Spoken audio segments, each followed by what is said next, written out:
Parshas Re'eh,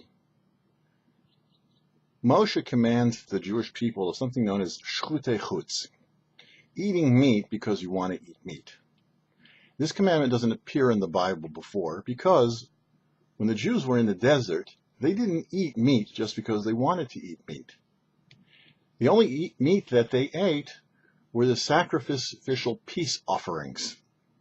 In other words, they didn't have physical pleasures in the desert. All their physical needs were taken care of with the manna, which tasted like anything they wanted to. If they wanted it to taste like meat, it tasted like meat.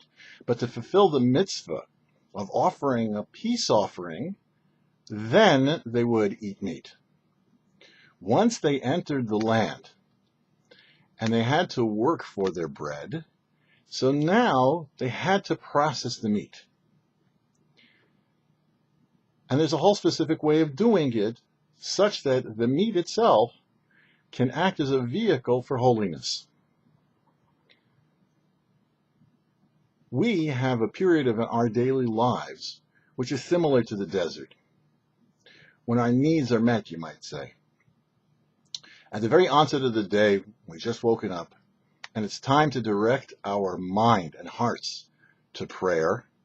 That's called the desert. That's when God is taking care of our needs then. We don't need to eat then. It's too early yet, you might say. At that time, we do what the Jews did in the desert, is dedicate our hearts and mind totally to God.